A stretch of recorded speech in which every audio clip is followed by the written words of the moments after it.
안녕하세요. 테크요정 뷰티크의 요미입니다. 갤럭시 Z 폴드 3 S펜 지원은 기정 사실화되고 있지만 기기 자체적으로 S펜을 보관할 수 있는지 여부에 대해서 치열하게 갑론을박이 펼쳐지고 있는 상황입니다. 하지만 네덜란드 IT 매체 레츠고 디지털을 통해 반가운 루머가 들려왔는데요. 지난해 9월 세계지식재산기구 WIPO에 전자펜을 포함한 접이식 전자장치라는 제목으로 출원한 특허가 최근 승인됐다고 합니다. 특허 문서에 따르면 갤럭시 Z 폴드 3에는 S펜을 기기 자체에 보관할 수 있는 수납 공간이 추가된 것으로 보입니다. 해당 내용을 살펴보면 자석이 탑재된 힌지에 자석형 S펜을 고정시키는 방식인데요. 힌지에 S펜을 고정시키면 자동 충전이 이루어지며 만약 그 상태로 기기를 접게 되면 고속 충전 모드로 전환되는 컨셉이라고 합니다. S펜을 힌지 사이에 끼우지 않더라도 기기를 완전히 접는 건 문제가 없다고 해요. 텅 빈 수납 공간이 외부에 노출되지 않는다고 하니 이 부분은 걱정하지 않아도 될 것 같네요. S펜을 기기 자체에 보관할 수 있는 수납 공간이 추가된다면 사실상 노트의 빈자리를 완벽하게 대체할 수 있게 되는 셈이니 시사하는 부분이 큽니다. 이전 영상에서 언급해드린 것처럼 갤럭시 Z 폴드 3에는 UDC라고 불리는 보이지 않는 펀치홀 카메라도 탑재될 전망입니다. 또한 지금까지 폴더블 폰과 달리 방수 기능이 최초로 적용되고 LED 힌지를 통해 사용자 경험을 개선하면서 자기 표현의 욕구를 충족해 줄 것이라는 루머도 나오고 있어요.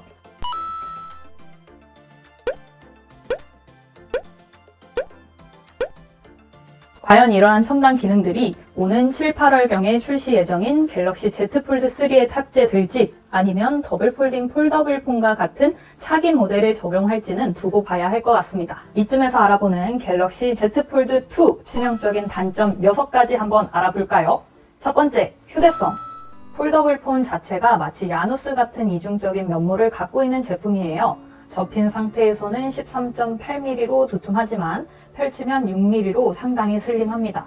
무게는 282g으로 스마트폰으로 보면 무겁고 태블릿으로 보면 가벼운 정도죠. 접힌 상태로 잡으면 실사용하기 부담스럽지만 펼쳐서 사용하면 이보다 가벼울 수 없는 내 손 안의 소형 태블릿입니다. 무조건 펼쳐서 사용하는 게 이득이지만 또 접어서 사용하게 되면은 마치 벽돌을 드는 듯한 그런 느낌입니다. 최첨단 기기와는 좀 거리가 멀어 보이는 그런 느낌이라서 휴대성을 중요하게 생각하시는 분들은 Z 플립을 좀 더 선호하시는 것 같습니다. 두 번째, 커버 디스플레이입니다. 전작에 비해 커버 디스플레이가 4.6인치에서 6.2인치로 커진 건 분명 환영할 만한 부분이에요. 하지만 25:9 화면 비율로 세로가 극단적으로 길어졌기 때문에 커버 디스플레이만 사용하기에는 불편합니다. 저처럼 MZ세대인 분들은 천지인보다는 쿼티 키보드를 좀 더 편하게 사용하시는데요. 가로폭이 좁고 또 이렇게 위로 긴 화면이기 때문에 저처럼 손이 좀 굵거나 크신 분들은 이렇게 쿼티 키보드를 사용하기가 불편하더라고요. 사용성이 좀 더 개선될 필요가 있다고 생각합니다. 그리고 또 한 가지 다른 분들의 전화번호를 보려고 이 화면에서 봤거든요. 11자리의 번호가 다 보이기도 하는데 또 어떤 번호들은 뒤에 부분이 잘려서 점점점 이렇게 보이더라고요. 은근 불편하게 느끼는 부분이기 때문에 추후 모델에는 꼭 개선이 되어야 하는 부분이 아닐까 싶습니다. 세 번째, 메인 디스플레이입니다. 갤럭시 Z 폴드 2에는 UTG가 탑재되어 내구성이 크게 보완되고 물컹거리는 듯한 이질적인 터치 감도도 개선되었습니다. 하지만 일반적으로 쓰는 스마트폰과 달리 끈적거리는 접착력이 남아있기 때문에 먼지와 같은 이물질에 취약한 구조예요. 특히 고양이와 강아지, 반려동물과 함께 생활하시는 분들은 특히나 이 폴더블 폰의 털들이 아주 잔뜩 잘 묻게 됩니다. 이렇게 열고 닫을 때 충격을 흡수해주는 범퍼가 있어요. 그리고 기본적으로는 이 접착력이 있기 때문에 좀 털이 쉽게 잘 붙더라고요. 이렇게 귀여운 강아지, 고양이들과 함께 생활하는 경우 이 털 개선이 되어야 하지 않나 싶습니다. 6 months later. 이거 뭐야 이거? 이거 기포야? 응? 응? 응? 네 번째, 보호 필름과 AS입니다.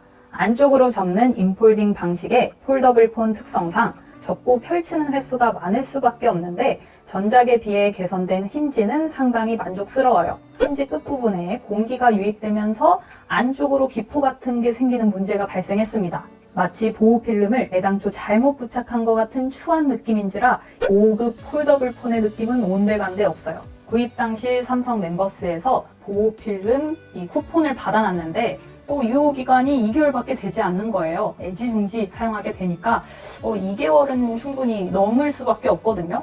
삼성 케어 플러스에는 가입이 되어 있어요. 분실, 파손, 배터리 교체에 대한 부분만 적용이 되는 거라서 이 보호필름 교체에 대한 거는 또 특정 규정이 되어 있지 않더라고요. 결과적으로는 고객 과실이기 때문에 이게 이제 유상으로 수리를 받아야 한다는 거죠. 좀 억울하지 않나요? 정말 조신하게 잘 사용했다가 어쩔 수 없이 생긴 이런 기포들인데 더군다나 받았던 쿠폰은 유효기간이 2개월이라서 사용하지 못하고 애써 가입한 삼성케어 플러스는 또 적용이 안 되고 기기값도 300만 원이 넘는데 서비스를 받지 못한다는 거는 좀 안타까움이 있습니다. 보호필름 쿠폰 2개월? 한 1년 정도로 길게 아니면 처음부터 설계를 잘 하셔가지고 기포 발생이 없게 조금 더 개선이 되었으면 좋겠습니다. 5번째는 카메라입니다. 플렉스 모드, 오토 프레이밍, 듀얼 프리뷰 등 역대 갤럭시 스마트폰 중에서 가장 다양한 기능을 제공하지만 카메라 성능이 비슷한 시기에 나온 삼성 플래그십 모델보다 못해요. 후면 카메라 화소가 1200만 화소로 동일하고 망원은 광학 2배줌이 최대입니다. 카메라만 보면 중급기 수준이라서 참 언밸런스한 느낌이에요. 특히 아쉬운 점은 카메라 UI인데요. 화면이 상하 2개로 자동 분할되는 플렉스 모드는 대화면을 제대로 활용하지 못하고 마치 단절된 느낌을 줍니다. 특히 더보기를 눌렀을 때 나오는 레이아웃이 직관적이지 않고 일부 아이콘은 프리뷰 영역과 겹쳐서 지저분한 느낌을 줍니다. 6번째는 배터리입니다. 갤럭시 Z 폴드 2 배터리 용량은 갤럭시 S21 울트라의 5000mAh보다 떨어지는 수치입니다. 아무래도 무게 때문에 4500mAh 정도로 타협한 것으로 보이는데 우려했던 것보다는 평타 치는 수준은 돼요. 하지만 배터리가 15% 이하로 진입하게 되면은 퍼센테이지가 차감되는 속도가 더욱 급격하게 떨어집니다. 그래서 굉장히 당황스럽거든요. 분명 배터리가 5%였어요. 그러면 보통은 집에 가는 시간까지 아무것도 사용하지 않는다. 그럼 그대로 가거든요. 그런데 얘는 한 1, 2분 만에 꺼지는 거예요. 분명 제가 봤을 때는 5%였는데 이게 눈 깜짝하면은 막 0%, 사막, 바이 막 이러니까 내가 잘못 봤나? 이런 생각이 들더라고요. 갤럭시 폴드 후속작은 이 뒷심이 강한 제품이었으면 좋겠습니다. 화이팅! 자, 이렇게 요미와 함께 갤럭시 Z 폴드 2 단점과 아쉬운 부분에 대해서 설명을 드리면서 이제 차후에 나올 갤럭시 폴드 3가 이런 식으로 나오지 않을까라는 얘기도 곁들여서 해봤어요. 여러분들이 또 이 영상 보고 이런 부분들이 더 개선이 되었으면 좋겠어요 라고 의견 나누실 부분 있으시면 이 아래 댓글에다가 같이 남겨주세요. 자, 이번 영상도 재미있게 잘 보셨다면 좋아요, 구독, 알림 설정 잊지 말아주시고요. 저 비오미는 다음 영상에서 만나 뵙도록 하겠습니다. 그럼 여러분 안녕.